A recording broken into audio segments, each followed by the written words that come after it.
Being a refugee. How does it feel when one has no house, land, or country of one's own to belong to? When one is threatened or exiled or branded as an unwelcome outsider? For Aylan Kurdi, the drowned Syrian refugee boy whose body was washed ashore on a beach, or for any refugee, be they Palestinian, Rohingya, Tibetan, Rwandan, Eastern European, from any other part of the world, to leave one's familiar country for a strange land is an uncertain journey fraught with death. The history of Exodus is as old as human civilization. There have ever been large scale migration and dislocation because of social, political, and environmental reasons. However, the refugee crisis continues to be a grave human rights issue in our post global era of unequal socio economic development and racial tensions. The economic, social, and political implications of the large scale influx of refugee and asylum seekers are a major concern for nations in terms of resources, rehabilitation, and national security. The humanitarian approaches to refugees, immigrants, and asylum seekers consider not just the rights and material welfare of the refugees, but also the protection of their cultural assets and identities. This module intends to provide a nuanced understanding of what it means to be a refugee by presenting insider accounts and view of refugee life.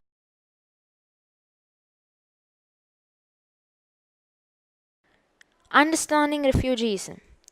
An Introduction to Tibetan Refugees in India by Malika Mishra.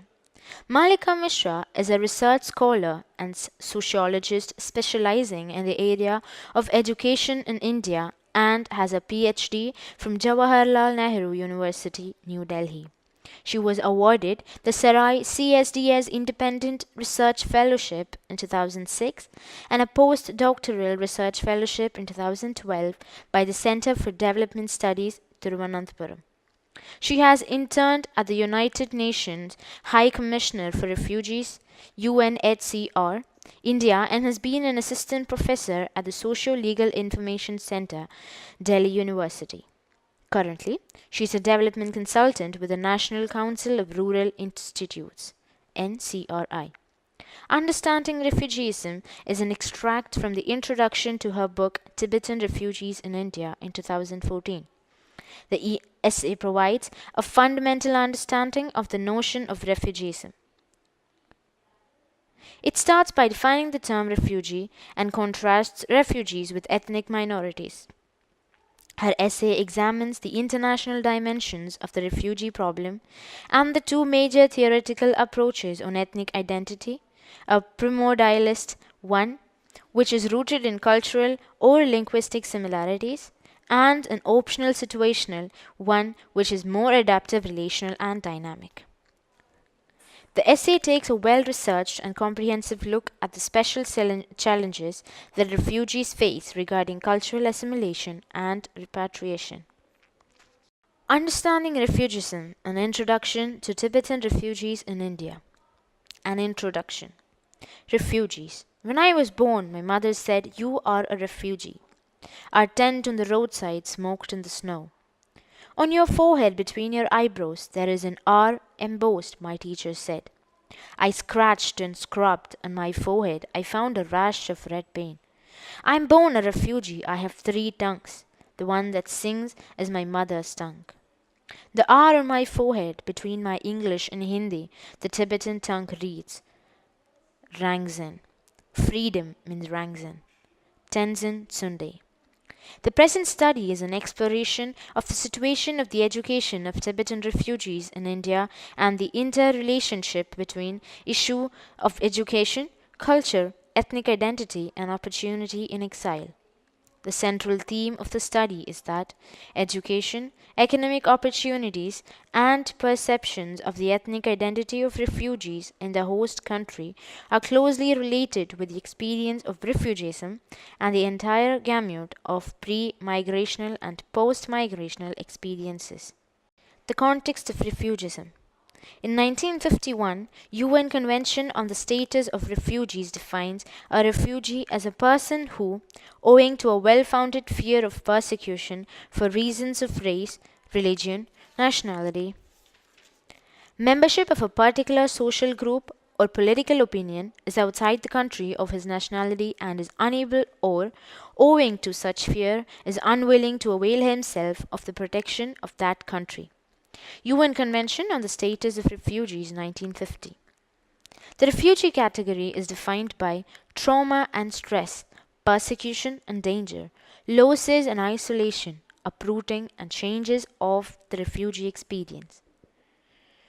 Refugees, in brief, may be regarded as a special group of people who are forcibly torn and uprooted from their native milieu and are transplanted to a different environment due to circumstances beyond their control. Solutions to their problems are seen in terms of facilitating their repatriation, local integration, or resettlement in a third country. At times, however, they are forced to stay in semi-permanent refugee camps for protracted periods of time. Refugee camps have been referred to as similar to barracks, asylums, schools, and prisons, but reducible to none of these modern apparatuses. Lippert, 1999, 309. Refugees are usually seen as homogeneous, and the constructs of these groups are usually stereotypical and monolithic. Differences, however, abound amongst them in terms of country of origin, ethnicity, race, religion, culture, language, gender, class, disability, socio-economic, and educational background prior to and after migration, etc. Refugees are, however, different from other immigrants and ethnic minorities in a country who voluntarily move to another country in search of greener pastures to improve their economic position. Refugees also cannot be categorized into either voluntary or involuntary migrants as they are, as observed by Ogbu, affected by unique factors specific to their situation. Ogbu of 1992 into 90. Refugees share similarities with other ethnic minorities as they also have a subordinate position in society and a culture different from mainstream society. Their inherent status and treatment in a host country is far more complex. However, with specific geopolitical and socio-cultural contexts governing the former. Refugees, however, also share similarities with other ethnic societies and a culture different from the mainstream host society. Their inherent status and treatment in a host country is, however, far more complex, with specific geopolitical and socio-cultural contexts governing the same. This differential context that governs the life of refugees becomes apparent from the following lines by Hannah Arendt, who wrote on the condition of refugees after the end of World War II. The first loss which the rightless suffered was the loss of their homes, and this meant the loss of the entire social texture into which they were born and in which they established for themselves a distinct place in the world. What is unprecedented is not the loss of a home, but the impossibility of finding a new one. Suddenly, there was no place on earth where migrants could go without the severest restrictions, no country where they would be assimilated, no territory where they could find a new community of their own. This, moreover, had next to nothing to do with any material problems of overpopulation. It was a problem not of space but of political organization. Arendt cited in Xenos, 1993, 427.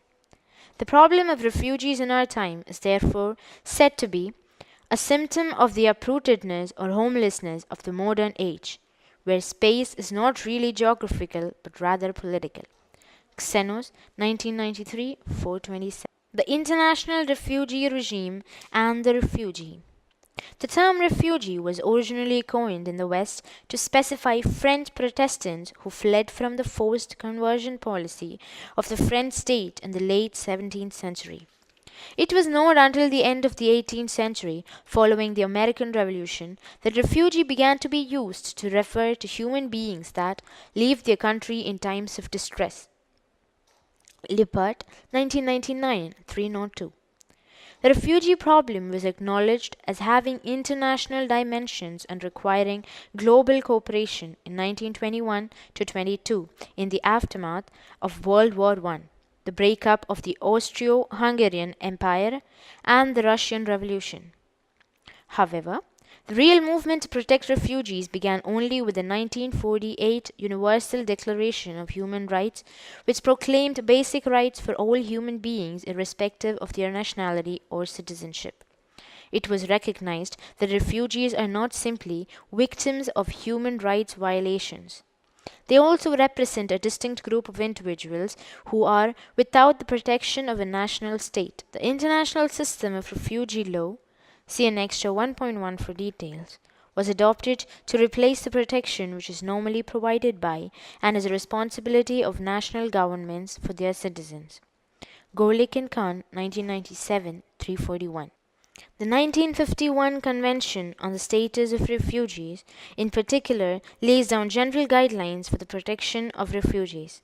The interpretation of these guidelines, however, remains the prerogative of individual states because there is no authoritative sanctioning body to impose a particular interpretation of the language of the Convention.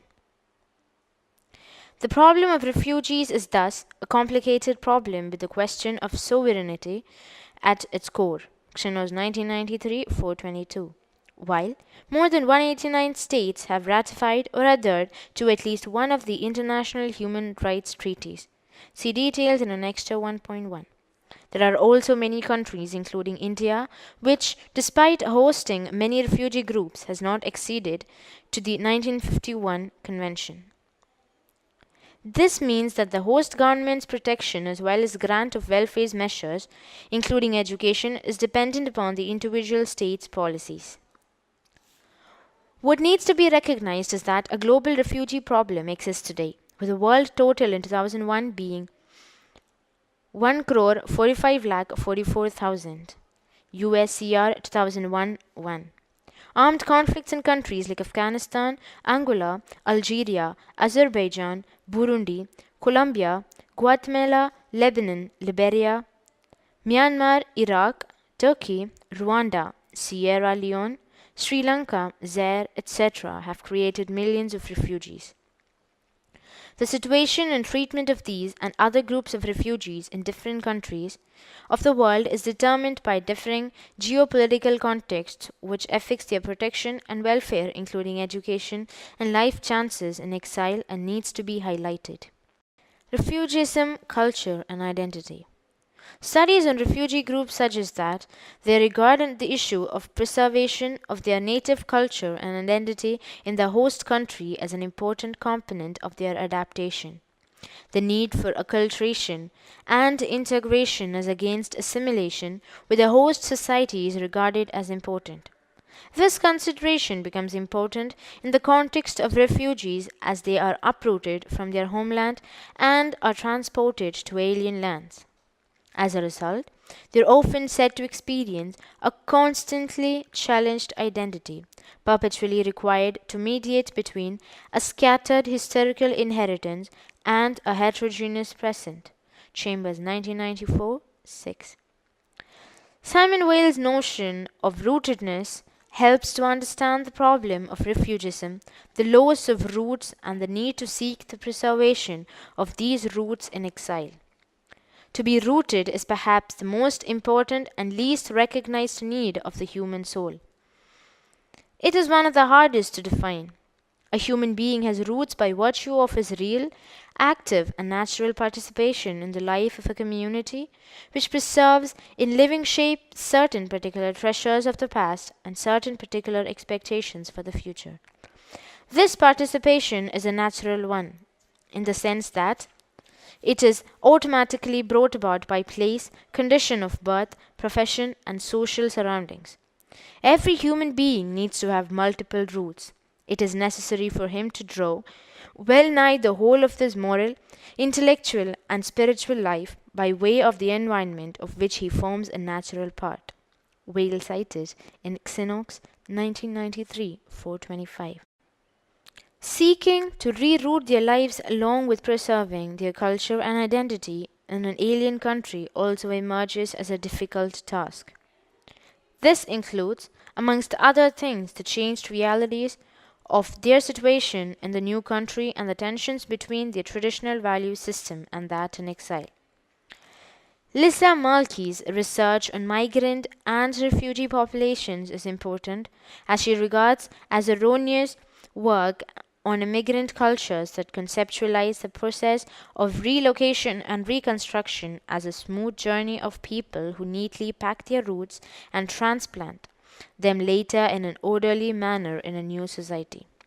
Such a representation, she observes, is problematic as it glosses over the fact that immigration constitutes an epistemological crisis of great magnitude involving changes in legal and political status, ruptures in families, struggles for economic mobility, and the tensions between older social and cultural values and the norms and values of the new society. Malki cited in Raipur 2001 166. The attempt to balance tradition and modernity for survival in exile produces several dilemmas and tensions in the identities of the young and the old order. Julian, in the context of Hmong, refugees in the West, refers to it as tensions between unity and tradition on the one hand and diversity and translation on the other. Julian, 2004 9. Hebdit's contention in the context of Caribbean music and cultural identity also throw light on the changing realities and lives of refugees in alien lands. The roots themselves are in a state of constant flux and change. The roots don't stay in one place, they change shape, they change color, and they grow. Hebdit cited in Raipur 2001 166. Group pasts because of these changes become difficult to reproduce in daily life, and refugee groups seem torn between nostalgia for the past and the present realities of acculturation in their life. Studies on ethnic groups, culture, and identity are also useful in studying refugeeism. There are two major theoretical approaches on ethnic identity: the primordialistic approach and the optional situational approach. The primordialistic approach conceives of ethnic identity as rooted in similarities in physical appearance as well as common culture that may include a shared language, religion, and a sense of common origin and history and perception of shared life stances. Ethnic identity is understood to be something eternal that passes through change. In contrast, the optional situational approach, which is more useful in studying refugee groups, conceives of ethnic identity as an ongoing process in which individuals or groups see themselves and define themselves with respect to others in different ways. Among the factors that influence how individuals construct their identities at any point in time is included the situation that the actor confronts, including his or her goals, the constraints inherent in the activities and collective definitions of others, as well as the positive and negative value he or she assumes a particular identity will confer. Ethnic identity, although subject to constraints, is regarded as fluid, situational, changeable, and self interested. It is understood and socially constructed and arrived at through processes of interaction. This approach also fits with Berger and Luckmann's concept of social construction of reality, which describes the process by which people create their own version of what is real via interaction with each other. Classical theories that employ the optional situational approach to the ethnic identity are Barth in 1969, Swidler in 1986, Nagel 1991, Stoller 1996, Erdmans 1995, and Field 1994, cited in Lee 2001-53.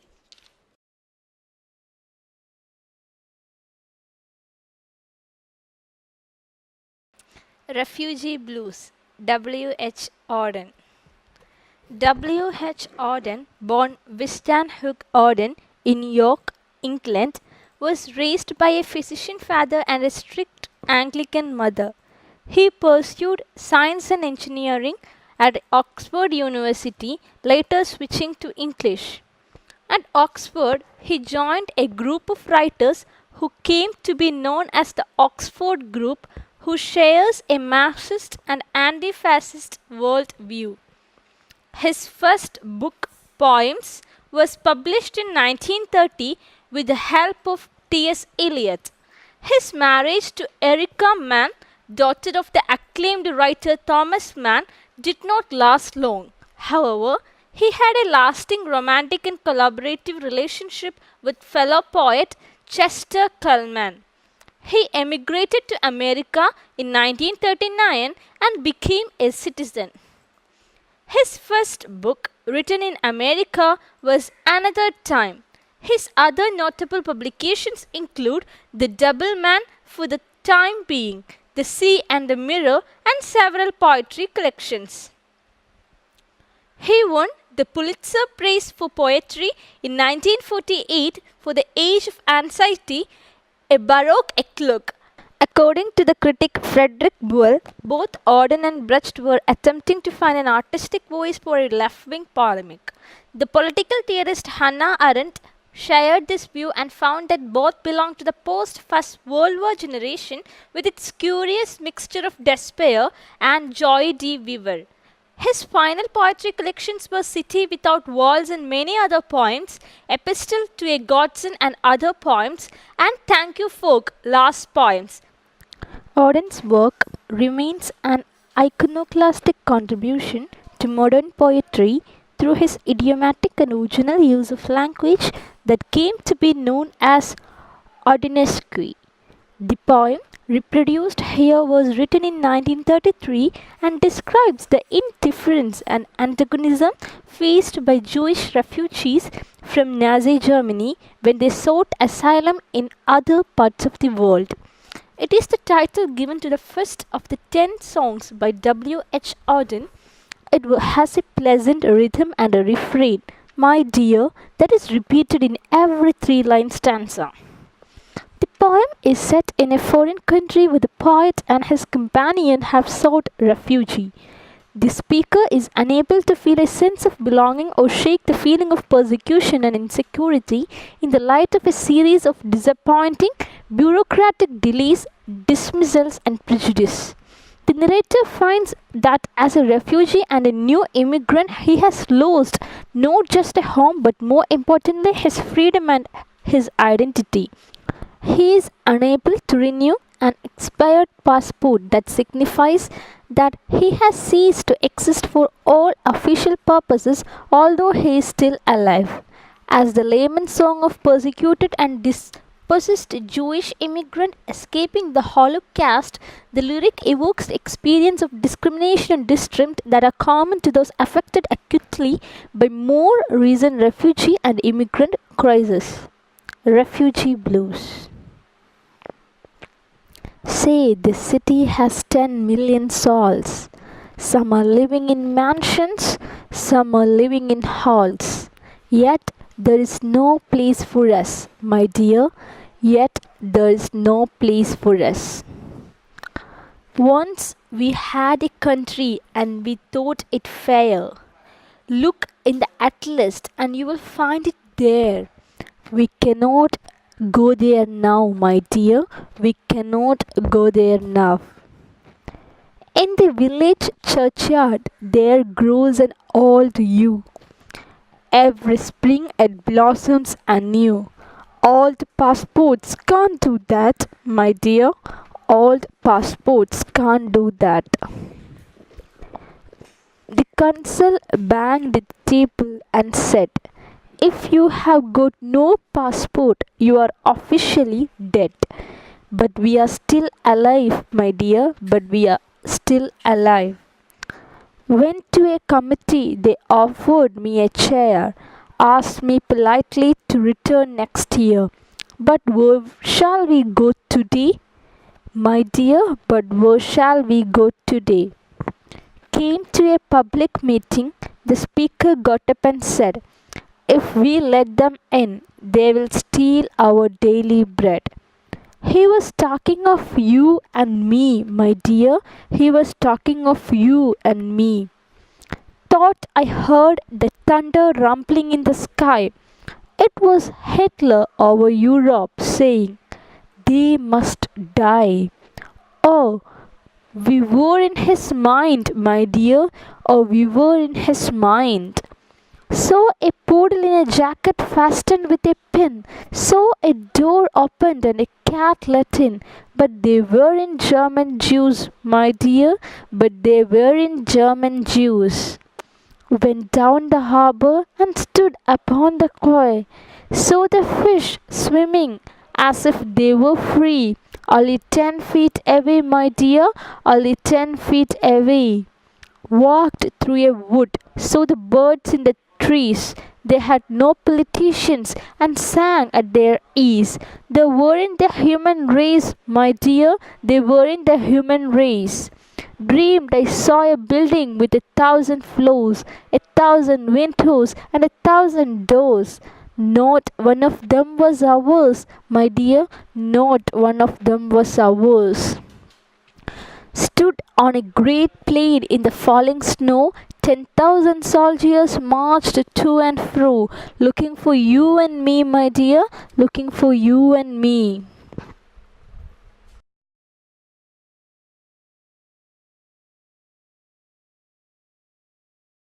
Child goes to the camp.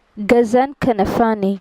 Ghassan Kanafani was born into a middle class Palestinian Christian family which was forced into exile during the Arab Israeli War in 1948 and had to leave as a refugee when he was 12 years old.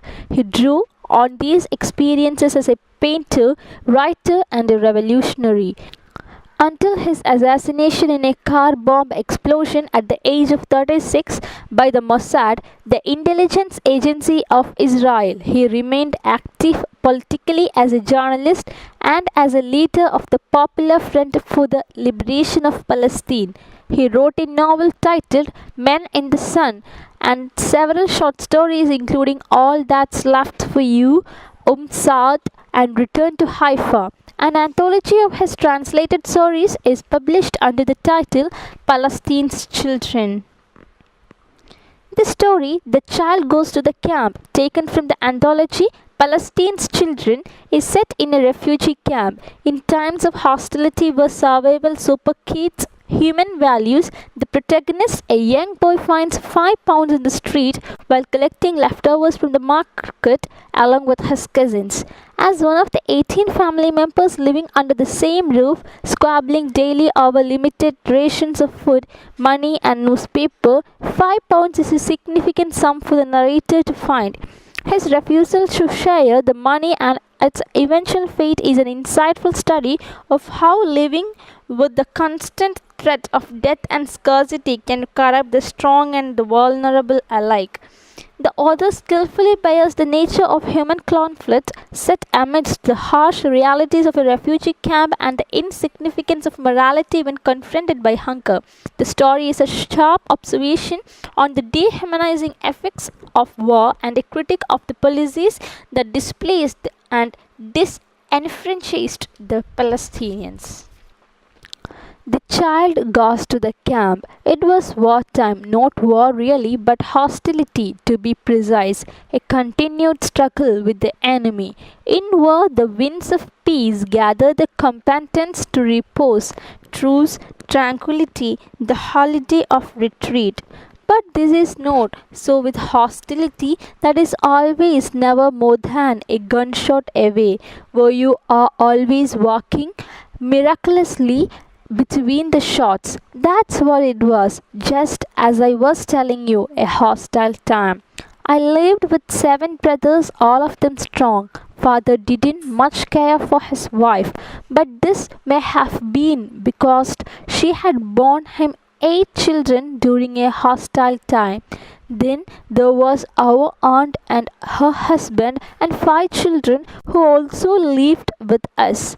And our grandfather, whenever he found 5 piastres on the table or in the pocket of one of the many pairs of the pants which would be hanging up, he went straight out and bought a newspaper.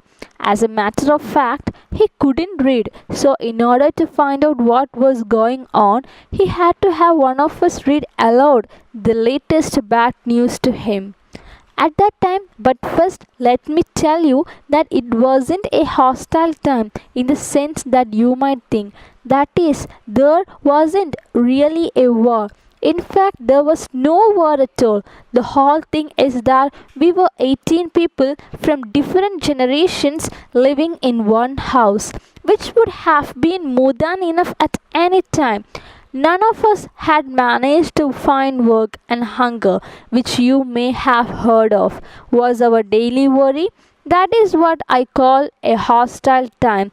You know, there is absolutely no difference. We fought for our food and then fought each other over how it would be distributed amongst us. Then we fought again. Whenever there was a moment of silence, my grandfather would carefully get his rolled up newspaper out from under his clothes and look at everyone with his small alert eyes. This meant that 5 piastres had been pilfered from some pocket. If there had been 5 piastres or from somewhere, a quarrel would follow. My grandfather kept hold of the newspaper, resisting the nagging voices with the silence of an old man who has lived through all sorts of clamour and quarrels without seeing in them any reason for answering or for concern. Then, when the noise had quieted down, he would lean towards the nearest child. He didn't, however, trust the girls, and give him the newspaper, always keeping hold of it by the edge, so no one would take it from him. Isam and I were 10 years old. He was a little bigger than I was, and still is, and he considered himself the leader of his brothers and my cousins, just as I consider myself the leader of my brothers. After long efforts, my father and my aunt's husband finally found a daily task for us. Together, we were to carry a big basket and walk for about an hour and a quarter until we came to the vegetable market sometime in the afternoon. You don't know what the vegetable market was like. The shops were beginning to close their doors, and the last of the trucks loaded with what was left from the day were getting ready to leave the crowded street. Our job, mine and Nisam's, was easy and difficult at the same time. We have to find stuff to fill our basket from in front of the shops or behind the cars, even from the tops of the tables if the owner happened to be taking a nap or was inside his store. I will tell you, it was a hostile time. You don't know how a fighter runs between shots all day long. Isam would shoot off like an arrow just in order to snatch a torn head of lettuce or a bunch of onions or maybe even some apples from between the wheels of a truck which was about to move. My role was to hold off the friends, other children. If they tried to get hold of an orange, I would spot in the mud before them. We worked all afternoon, Isam and I, fight off the other children or the shop owners or the truck drivers, sometimes even with the police. The rest of the time I fought with Isam. That was a hostile time. I tell you this because you don't know. The world at that time had turned upside down. No one expected any virtue. This would have seemed too ridiculous. This itself was virtue's triumph. Fine. When a man dies, so too does virtue? No. Well then, let's suppose that, in a hostile time, it was your job to safeguard the first and foremost virtue, which is to keep yourself alive. Everything else is secondary, but in a time of continuous hostilities, nothing is secondary, everything comes first. Once the basket was filled, it was up to us to carry it back home. This was to everybody's meal on the following day, but of course Isam and I had agreed between ourselves that we would eat the best of whatever was in the basket on the way home. There was never any objection to this agreement from either of us, and we never gave our secret deal away. It just happened. We were together in a hostile time. Winter was very hard that ill fated year, and we were carrying a very heavy basket. I haven't forgotten this. It was like falling into a trench during a battle, a trench that held you like a bed. I ate the apples and we left through the market gate and went on out into the main street. We spent nearly 10 minutes in the middle of people, cars, buses, and shops, friends, without exchanging a word. When suddenly, but no, I can't describe it. It's absolutely indescribable. It's as if the enemy had you at sword point and you were unarmed and defenseless. And then just at that instant, you find yourself in your mother's arms. Let me tell you what happened. Isam and I were carrying the basket, just as I said, and there was a policeman standing in the middle of the road. The street was wet and we had no shoes. Perhaps it was because I was looking at the policeman's thick, heavy shoes, but anyway, suddenly I saw it there under his shoes. It was about 6 meters away, but I knew, maybe from the color, that it was more than 1 pound. In situations like this, we don't stop and think. People talk about instinct. That's fine. I don't know if the color of the paper money has anything to do with instinct, but it does have a connection with that kind of savage force, crime, the power to strangle something in a moment, which is there deep inside every one of us.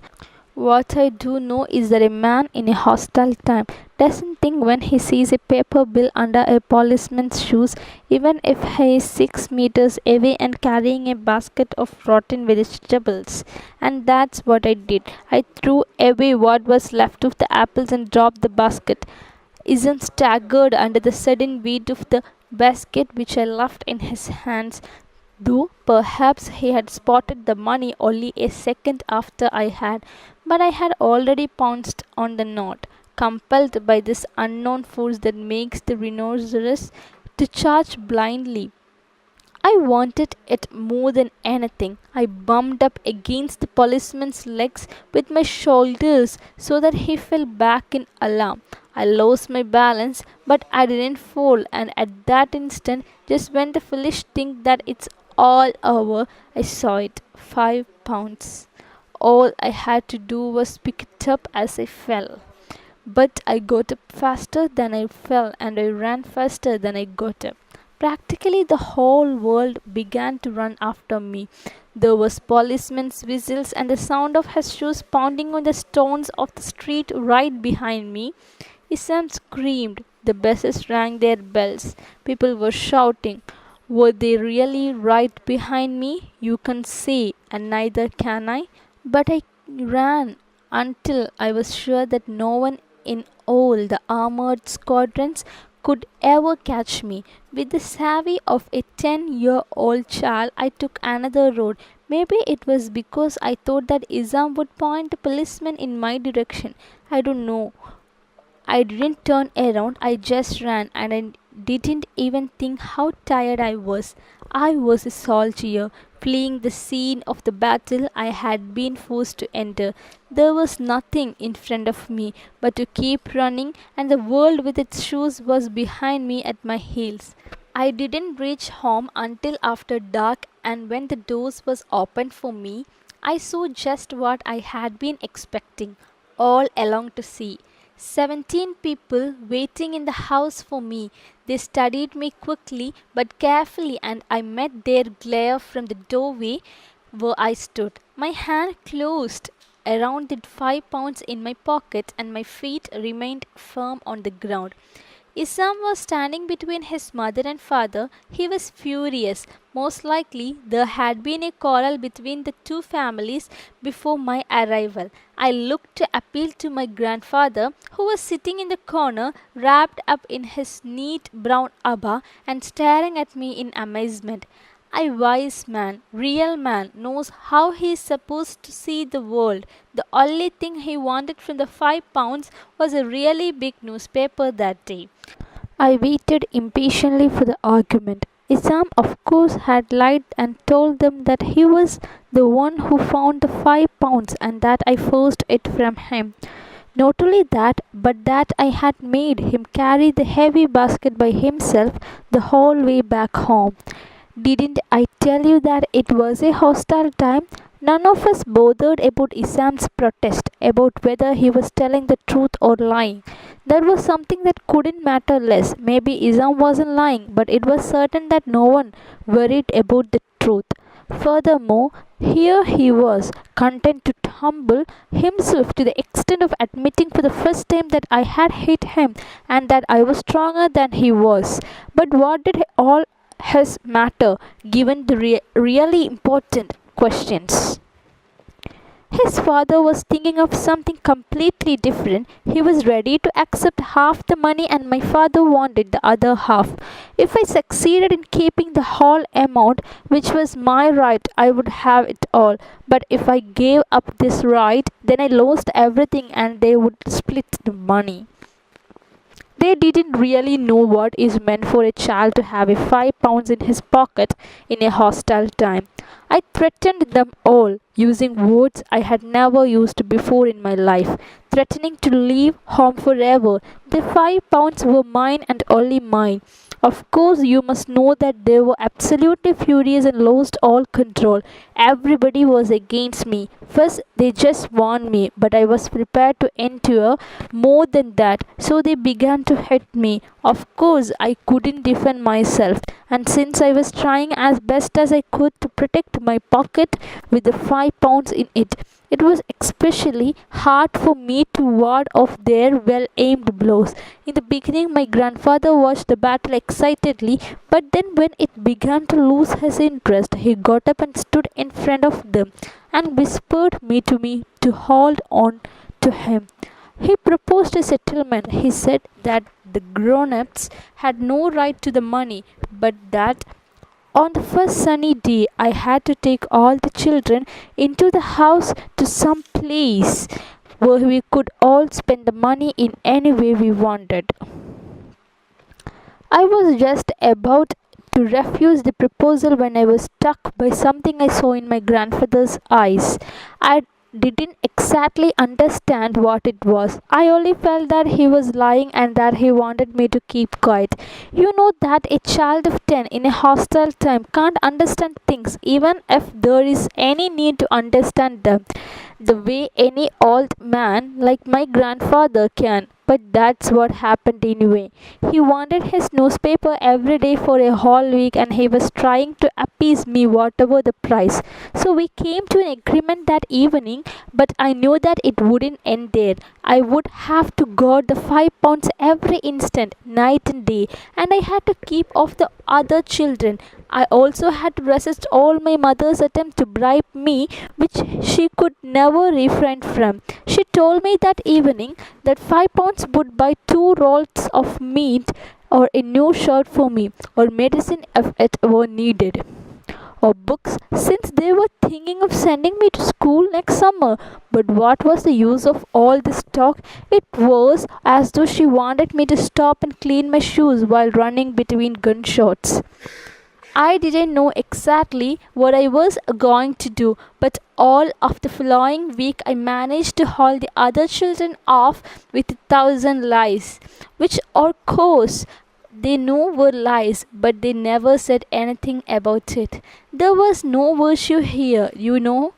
It was a different question and revolved around only one kind of virtue: £5. My grandfather, however, understood matters and he wanted his newspaper at a fair price for his role in the whole story. When a week had gone by, he began to grumble. He knew he had to know it since the truth doesn't escape an old man like him. that I wasn't going to buy him his newspaper. He felt that he had lost his opportunity, but he didn't do anything to recover it. By the time another 10 days had gone by, everyone believed that I had spent the £5 and that the hand I kept in my pocket was holding on to nothing, that it was all a trick. But my grandfather knew that the £5 was still in my pocket, and that night, in fact, he got up and tried to take it while I was sleeping. I always slept with my clothes on. I woke up, however, and he went back to his bed to sleep without a word. I told you it was a hostile time. My grandfather was sad because he didn't get his newspaper, not because I broke a promise that had not been mutually agreed to. He understood it was a hostile time, and so far for the next 2 years he didn't scold me for whatever I did. In the meantime, Isam forgot the story too. Deep inside him, like an unruly child, he understood exactly what had happened. He continued our daily trips to the vegetable market. We argued less than any other time before, and we spoke little. It seemed that something, a strange wall, suddenly went up within him. It was still a hostile time. I was the one who breathed a sigh of relief. I don't know how. It seemed that something else was in the air. I remember that I kept the £5 in my pocket for 5 weeks. I was looking for the right moment when the hostile time would be over, but whenever this was about to happen, it seemed as if we were getting deeper into hostilities rather than out of them. How can you possibly understand that? I had the £5, but something kept me from using it. As long as it was in my pocket, it seemed to me like a key that I held in the palm of my hand, one that I could use at any time to open the door and walk out. But whenever I got close to the lock, I smelled still another hostile time behind the door for the Revi, like going back once more to the beginning. What followed is not important. I went one day with Isam to the market. While I was trying to grab a bunch of chard that was in front of the wheels of a truck, the truck slowly started to move. At the last minute, I slipped and fell underneath it. It was really lucky that the wheels didn't go over my legs, but stopped just as they hit them. In any case, I regained consciousness in the hospital. The first thing I did, as you must have guessed, was to look for the £5, but it wasn't there. I think it was Isam who took it when he was with me in the car on the way to the hospital. But he didn't say, and I didn't ask. We just looked at each other and understood. I wasn't angry because it had been fun and I hadn't been shed my blood to take the £5. I was only sad that I lost it. You won't understand. It was a hostile time. Originally translated from the Arabic by Barbara Harlow.